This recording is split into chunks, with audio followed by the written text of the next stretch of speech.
l'IA dans l'heure de l'IA. IA pour faire.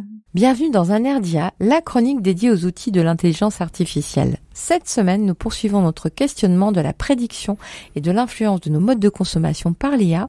Gaëtan, bonjour. Bonjour Valérie. Alors j'ouvre l'émission avec cette première question.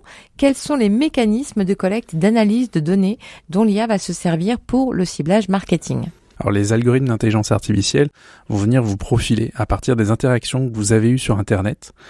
Il va passer par plusieurs étapes. Déjà, tout ce qui concerne vos informations personnelles, l'âge, le sexe, la ville, votre comportement aussi, en termes de navigation, temps passé, également tout ce qui est information d'achat historique, et aussi ce que vous faites sur les réseaux sociaux. Une fois que ce profilage il est fait, on va pouvoir vous catégoriser, c'est-à-dire vous mettre dans des segments de clients, un peu comme on fait déjà dans le commerce, pour dire est-ce que vous faites partie d'un couple sans enfants, avec enfants, est-ce que vous êtes étudiant ou non, etc. Et une fois que vous êtes dans cette catégorie, on va pouvoir regarder les achats des autres utilisateurs de la même catégorie et vous recommander alors les mêmes choses. Et alors, par exemple, dans le cas d'achat de billets d'avion, qui est un sujet hautement traumatique pour moi, comment fonctionnent les algorithmes de tarification dynamique ?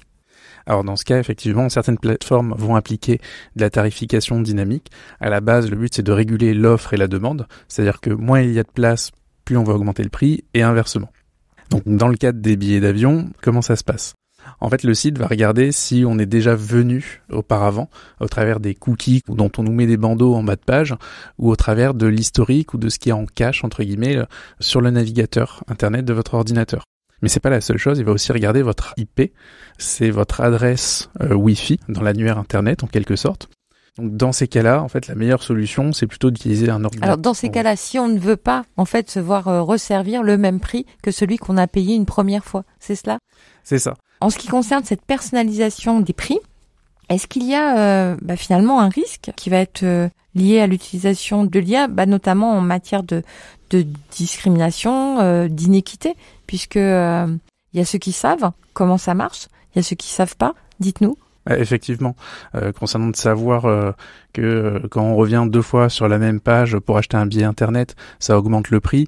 Savoir comment est-ce qu'on fait pour pouvoir revenir au prix initial et pas payer, on va dire, ce tarif supplémentaire parce que vous êtes justement en besoin d'avoir un billet, c'est déjà inégalitaire. Ensuite, il va y avoir le deuxième sujet éthique qui est sur les billets générés par ces algorithmes de tarification. C'est-à-dire qu'on va vous proposer des prix élevés, puis sur un court intervalle de temps, on va vous proposer des prix plus bas, en fait, pour vous pousser à l'achat de peur que les prix remontent, etc. Donc en fait, il y a ces 2 biais principaux qui sont des risques éthiques. Eh bien, cette chronique se termine, mais nous vous retrouvons dès la semaine prochaine pour continuer cette série sur l'influence de l'IA en matière de consommation et nous ferons un focus sur les modèles d'IA utilisés pour inspecter et contrôler la qualité des produits fabriqués. Merci Gaëtan. En attendant, pour écouter le podcast de cette émission, c'est à la page Un air d'IA sur le site rcf.fr. De l'IA dans l'heure